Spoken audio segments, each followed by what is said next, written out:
Hello everyone, welcome back to another video. আমি আবারো একটা নতুন রান্না নিয়ে চলে এসেছি। ছোট আলুর দম বানাতে প্রথমেই আমার লাগছে ছোট আলু। এটাকে আমি বয়েল করে নিয়েছি প্রেসার কুকারে। এখানে আমার 600 মতন ছোট আলু আছে, যেটা আমি খোসা শুদ্ধ বয়েল করে তারপর সেটাকে আমি খোসাটা ছাড়িয়ে নিয়েছি। মশলার মধ্যে আমার লাগছে টমেটো, একটা বড় সাইজের টমেটো, একটা বড় সাইজের পেঁয়াজ, 6 কোয়া রসুন, 2 ইঞ্চ মতন আদা আর 2টো কাঁচা লঙ্কা। এটা আমি চপারে ভালো করে ফাইনলি চপ করে নিয়েছি। আর লাগছে আমার ধনেপাতা আর তিল বাটা। এখানে ধনেপাতা আর তিল আমি একসাথে দিয়ে বেটে নিয়েছি। বড় চামচের 1 চামচ তিল আছে আর 100 মতন ধনেপাতা আছে, এখানে বেটে নিয়েছি আমি সেটা। অবশ্যই নুন, হলুদ, বাকি যা যা মশলা লাগে সেগুলো লাগছে। রান্নাটা আমার সাদা তেলে হবে। প্রথমে আমি যেটা করব সেটা হচ্ছে আলুগুলোর ওপর একটু নুন আর হলুদ স্প্রিঙ্কেল করে নিয়ে আমি এটাকে ভালো করে ফ্রাই করে নেব। তো সেটা করা যাক। অল্প একটু নুন আমি এটার উপর স্প্রিঙ্কেল করে দেবো আর অল্প একটু হলুদ দিয়ে দেবো।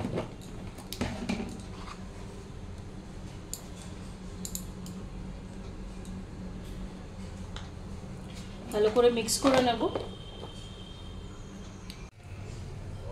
কড়াইতে প্রথমে আমি অল্প সাদা তেল দিয়ে দিচ্ছি যাতে আলুটা ফ্রাই করা যায়। এই বড় চামচের 1 চামচ মতন আমি দিলাম, যদি মনে হয় তো আরেকটু দিয়ে দিতে পারেন, অল্প একদম। এটা জাস্ট আলুটা ফ্রাই হবে। তেলটা একটু গরম হলে আমি আলুগুলো দিয়ে দেবো। তেলটা আমার গরম হয়ে গেছে, আমি আলুগুলো ছেড়ে দিচ্ছি একে একে।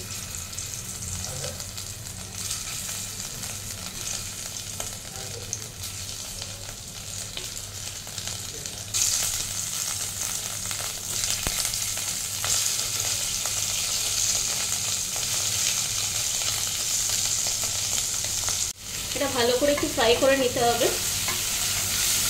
সেদ্ধ মুক্ত হয়েই গেছে অলমোস্ট, তাই বেশি সেদ্ধ করার কিছু নেই। হালকা হাতে একটু ফ্রাই হয়ে গেলেই হবে।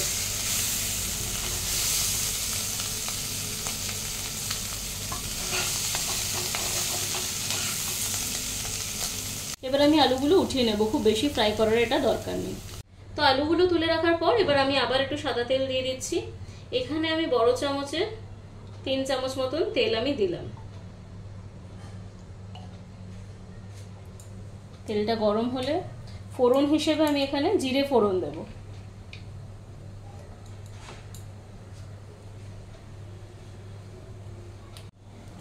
তো তেলটা আমার গরম হয়ে গেছে, আমি জিরেটা দিয়ে দিলাম ফোড়নে। একটু ফ্লেভারটা বেরিয়ে এলেই জিরের আমি এই মশলাটা দিয়ে দেবো। পেঁয়াজ, আদা, রসুন, কাঁচা লঙ্কা যেটা আছে সেটা আমি দিয়ে দেবো আর টমেটো।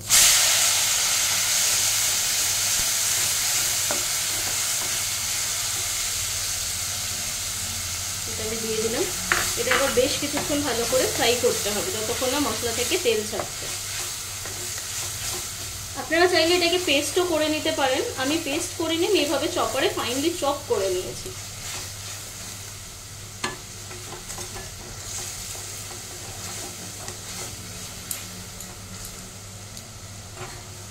যতক্ষণ এটা ফ্রাই হবে এই সময় আমি বাকি স্পাইসেসগুলো অ্যাড করে দেবো।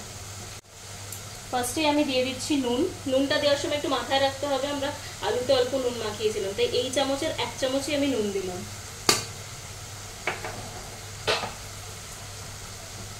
মিষ্টির জন্য আমি এখানে গুড় ইউজ করছি, 1 চামচ গুড় দিলাম।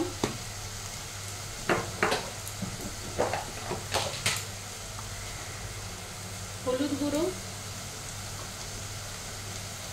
আর ধনে গুঁড়ো, অল্প একটু জিরে গুঁড়ো।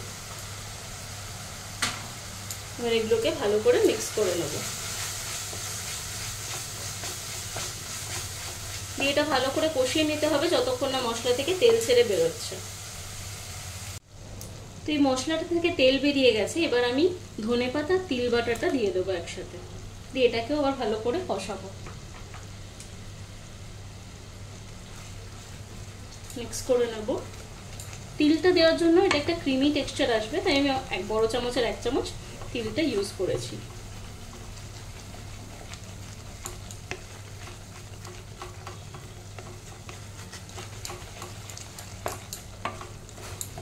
এবার এখানে আরো কিছু ইনগ্রেডিয়েন্টস আমি এগুলো অ্যাড করব, যেটা আপনারা চাইলে স্কিপ করতে পারেন, বাট টেস্টটা এনহ্যান্স করবে বলে আমি সেগুলো অ্যাড করব। যেরকম আমি চিকেন মশলাটা অ্যাড করব, তাহলে এটাতে টেস্টটা খুব ভালো আসে।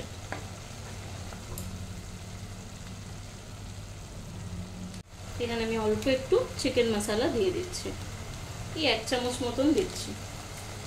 এটা চাইলে আপনারা স্কিপ করতে পারেন, বাট এটাতে খুব ভালো একটা স্মেলও আসে আর খেতেও খুব ভালো লাগে।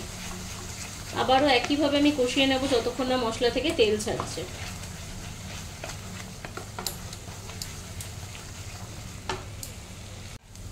এবার আমি এটার মধ্যে আলুগুলোও দিয়ে দিচ্ছি, দিয়ে একটু আলুটার সাথে কষাবো। খুব বেশি কষাতে হবে না, কারণ কি আলুটা অলরেডি আমার ভালো মতো সেদ্ধই হয়ে গেছে। হালকা হাতে দিচ্ছি, গোটা আলুগুলো দিচ্ছি। আর সেদ্ধ করার সময় কয়েকটা আলু দেখবেন ভেঙে যায় ছাড়ানোর সময়, সেগুলো না একটু ম্যাশ করে গ্রেভির মধ্যে দিয়ে দিলে টেক্সচারটা আরেকটু বেশি থিক হয়। তো সেটা আমি এখন অ্যাড করিনি, যে এইটুকু যেটা আছে সেটা আমি পরে জাস্ট জলটা অ্যাড করার পর মিলিয়ে দেবো।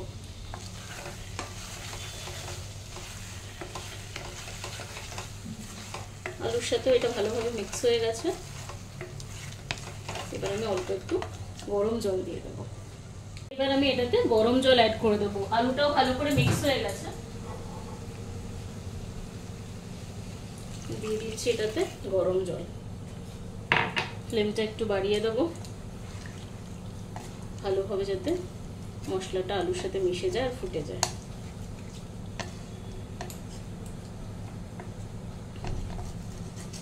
এই সময় যে সেদ্ধ আলুগুলো যেগুলো ভেঙে গেছিল, থেকে গেছে, সেগুলোকে আমি ক্রাশ করে করে দিয়ে দেবো এখানে, একটু স্ম্যাশ করে এভাবে অ্যাড করে দিচ্ছি।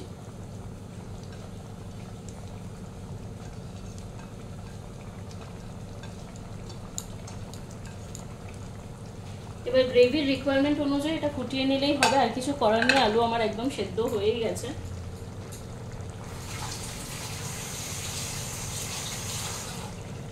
নামানোর আগে চেরা কাঁচা লঙ্কা, একটু গরম মশলা, একটু ঘি, এগুলো অ্যাড করে দিলেই রান্নাটা রেডি।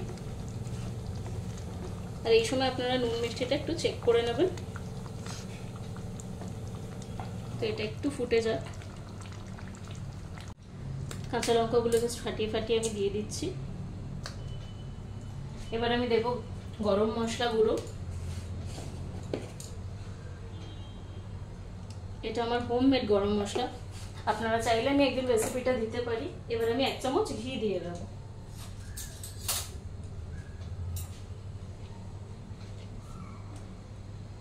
এক চামচ ঘি আমি অ্যাড করে দিলাম। এবার এটা আমি ভালো করে মিক্স করে নেব। এই গ্রেভিটাকে আমি আলুগুলোর ওপর থেকে ছড়িয়ে দেব।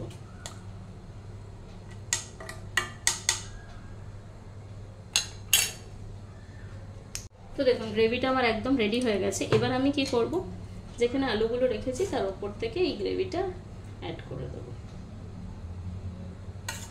এতে খেতেও ভালো হবে আর আলুগুলো সব গলেও যাবে না।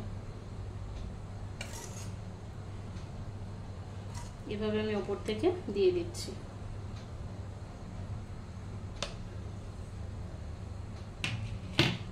আর একটা যেটা আছে আমি সেখানেও দিয়ে দেবো।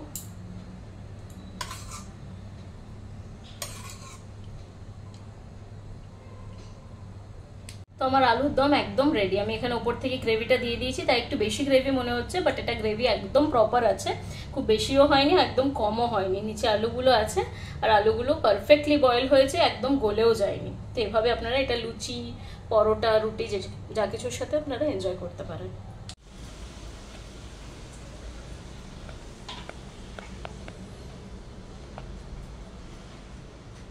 আপনারা তাহলে দেখলেন আমি রান্নাটা কিভাবে বানালাম। আপনারাও সবাই এভাবে ট্রাই করবেন আর আমাকে অবশ্যই কমেন্ট করে জানাবেন যে রান্নাটা কেমন হয়েছে। আমার চ্যানেলটাকে সবাই লাইক করবেন, শেয়ার করবেন, সাবস্ক্রাইব করবেন আর নিজের ফ্রেন্ডস আর রিলেটিভসের মধ্যে অনেক বেশি শেয়ার করে দেবেন। সবাই খুব ভালো থাকবেন, সুস্থ থাকবেন। Love you all, bye by.